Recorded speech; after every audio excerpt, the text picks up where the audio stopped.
भक्त प्रेमियों को जय माता दी।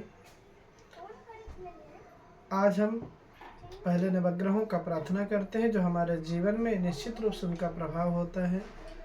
ब्रह्मा मुरारी त्रिपुरांतकारी भानु शशि भौम सुतो बुधश्च गुरुश्च शुक्रस्य निराहुकेतवा सर्वे ग्रहा शांतिकरा भवन्तु। आज हम बताने वाले हैं सभी ग्रहों का यदि हमारे जीवन में कुंडली में यदि ग्रह अनुकूल नहीं है तो घर में हमारे ऊपर छोटे छोटे होने से कमियां जिससे हमारे घर में हमारे ऊपर प्रभाव पड़ता है। जैसे सूर्य यदि हमारे जीवन में कमज़ोर हो तो आपका कार्य जो श्रेय है जो आप कार्य करते हैं वो सदैव किसी और को मिलता है, अपने आप को श्रेय नहीं मिलता है। मान प्रतिष्ठा में कमी आती है, इसलिए हमें सूर्य अर्घ्य देना चाहिए। दूसरा है चंद्रमा।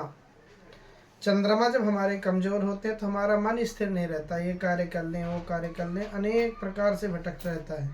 दूसरा, यदि चंद्रमा खराब है तो कितना भी यदि आप नल बनवा लीजिए लेकिन एक एक पानी थोड़ा थोड़ा गिरते रहना घर में, ये चंद्रमा के वजह से होता है। इसलिए चंद्रमा के लिए दूध भगवान शिव जी को नहलाएं। तीसरा होते हैं हमारे मंगल।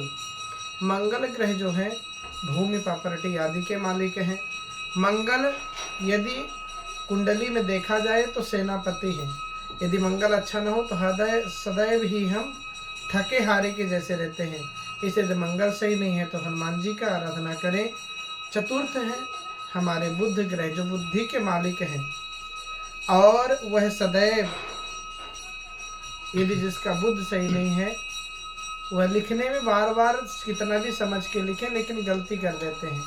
यदि ऐसा हो रहा है तो निश्चित रूप से गणेश जी की आराधना करें, गणेश जी को प्रणाम करें, किन्नर आदियों को दान दें।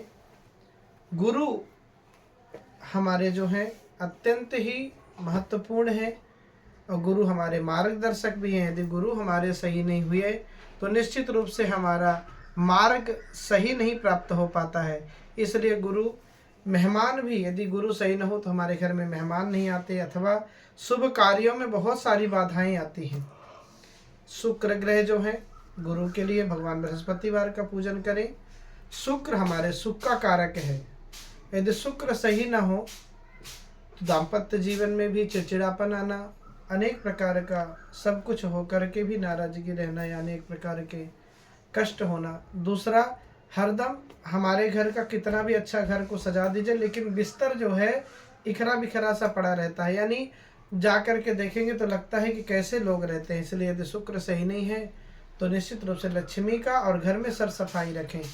और शनि देवता जो हमारे हैं, शनि भगवान, यह हमारे मार्गदर्शक के साथ साथ हमारे न्यायाधीश भी हैं, सूर्य के पुत्र हैं। और शनि यदि सही ना हो तो जूते गंदे व फटे हुए रहते हैं, अनेक प्रकार से राज्य की या राज्य के कार्यों में हमें बाधा आती है, हमें दिक्कत आती है। और राहु यदि अच्छा ना हो तो आप अच्छी अच्छी बातें भी ऊंची आवाज़ में करते हैं, गुस्सा करते हैं, अनेक दुर्घटना होता, शरीर में पेट में इन्फेक्शन होना ये शुक्र की वजह से होता है।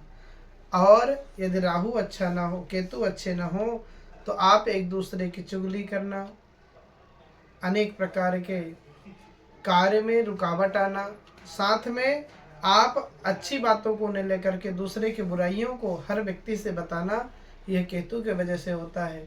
इसलिए आप सभी से अनुरोध है कि अपने अपने घर में अपने अपने कमियों को थोड़ा थोड़ा धीरे धीरे अपने कमियों को दूर करते हुए अपने जीवन में खुश रहें और अच्छे से अपना जीवन जीजिए।